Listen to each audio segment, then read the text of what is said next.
Quand je suis arrivé, j'ai garé ma voiture. J'ai garé ma voiture, un SUV noir, juste devant le chalet.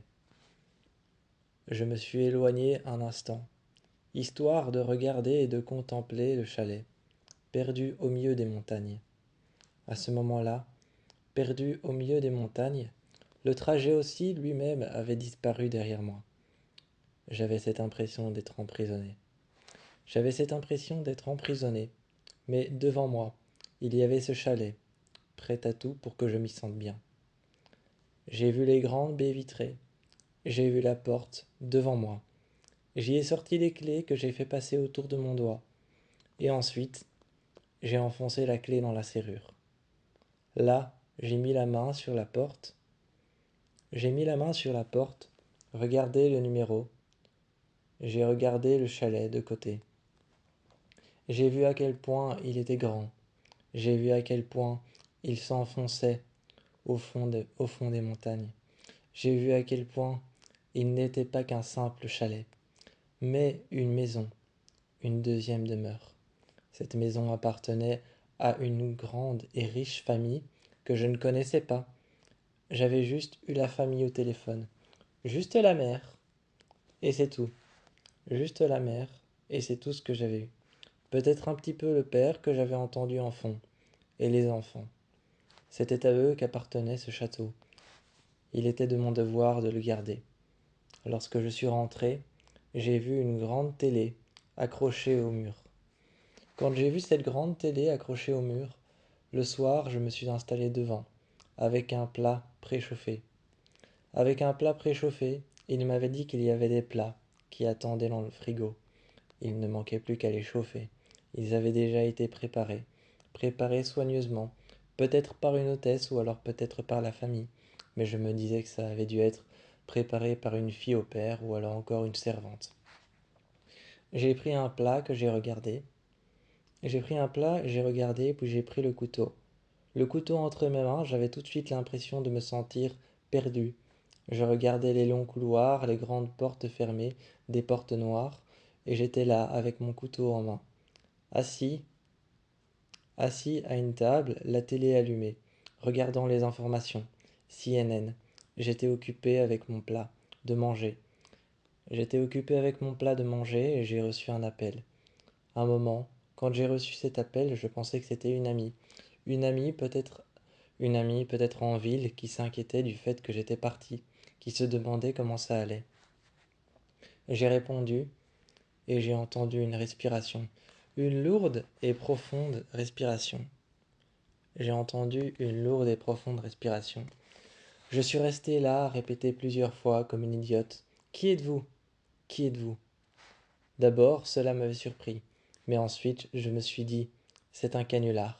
Certainement des jeunes un peu plus loin qui font du snowboard et qui veulent certainement faire une blague à la certainement faire une blague à ce qu'ils pensent peut-être être une vieille femme à l'intérieur de ce château. Mais non, ce n'est que moi. Alors j'ai raccroché. J'ai raccroché et le soir, j'avais l'impression de ne pas être seul. Un moment, la télé s'est éteinte toute seule et je me suis retourné. Directement derrière moi, la porte était ouverte, grinçant pour se refermer. Elle s'est fermée. Elle s'est fermée, mais un détail tout de suite m'a fait peur. Un détail m'a fait peur, j'ai regardé la porte se refermer, grinçant, vers l'intérieur. Elle s'est finalement emboîtée toute seule à l'intérieur.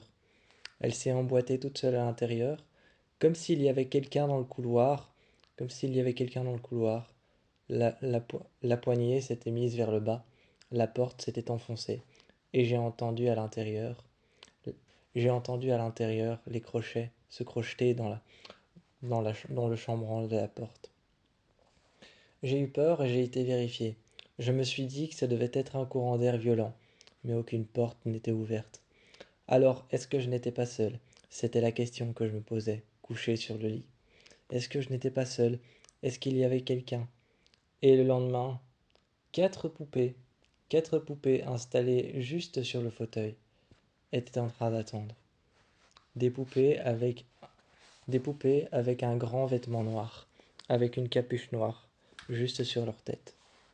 Elles étaient là, debout, Elles étaient adossées contre le dossier. J'ai regardé ces poupées. Mais je n'y ai pas cru une seule seconde. Le soir, à genoux, le soir, à genoux avec une bûche en main, j'ai mis la bûche dans le feu. J'ai attendu que le feu commence à éclater et à faire éclater le bois qui était en train de brûler. Les bûches éclataient et se brisaient, je l'entendais sous les flammes, et je regardais les flammes, j'attendais qu'elles soient assez grandes. Et là, j'ai pris les poupées et je les ai posées à l'intérieur du feu. J'entendais crépiter j'entendais crépiter le feu. Et le lendemain, je me suis réveillé avec quelque chose d'étrange qui était posé juste sur mon bras. Posé juste sur mon bras, alors que les portes s'ouvraient et se fermaient, des courants d'air chaud apparaissaient. Il y avait une porte qui s'était ouverte vers le garage. Je me disais pourquoi s'était-elle ouverte, et j'ai regardé. J'ai senti par une, j'ai senti par une bouche d'aération un léger courant d'air chaud. Pourquoi chaud? Je me disais, il devait être froid, l'extérieur est froide, on est en plein milieu de la montagne. Alors j'ai ouvert cette bouche d'aération, entendant des voix rauques en train de parler et de manifester certainement des mots ou des sons. J'ai refermé tout de suite cette bouche d'aération. Je l'ai cachée, et en voulant la cacher avec en voulant la cacher avec une grande plaque de métal sur le côté, j'ai aperçu une petite porte, un petit portillon sur le côté.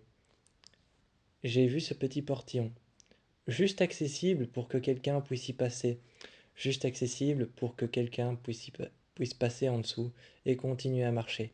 Je me disais, il donne sur la cave certainement, mais qu'est-ce qu'il y a à la cave si, par cette bouche d'aération qui donne aussi sur la cave, il y a des voix rauques qui tentent de se manifester par des mots et par des sons. Le lendemain, je me suis réveillé avec des symboles écrits, pas gravés ou pas coupés sur mon bras, mais juste écrits, avec de l'encre pas encore sèche, comme si on venait de les faire avant que je ne me réveille. Les rideaux étaient grands ouverts et je ne m'étais pas réveillé, comme si quelqu'un était venu les ouvrir à ma place. Cette sensation d'un, cette sensation d'impuissance, de, cette sensation que quelqu'un était là avec moi, cette sensation qu'on vivait avec moi dans le chalet alors qu'il était censé être vide, me rendait de plus en plus impuissante, jour après jour. Jour après jour, heure après heure, j'étais perturbé, j'étais hanté et frustré. J'étais entré, j'étais hanté, frustré. J'étais perdu à l'intérieur de ce chalet que je pensais être isolé. Mais les portes grinçaient, les courants d'air disparaissaient ou apparaissaient à des moments de la journée ou de la soirée auxquels je ne m'y attendais pas. Parfois, l'eau se mettait en route toute seule et je devais aller la couper. À certains moments, je retrouvais un couteau sur la table alors que 2 minutes avant, j'étais en train de laver la vaisselle et de l'arranger dans les armoires. Et je retrouvais juste le couteau posé sur le côté, sur une table. Et je me disais, qui est dans la maison? Ce soir-là, je pense avoir passé la soirée dans les couloirs, couteau vers le bas, en me tenant par le manche, en me disant, qui est là? Et j'avançais, en me disant, qui est là? Je voyais les autres maisons allumées, me disant que elles, il n'y avait rien chez eux.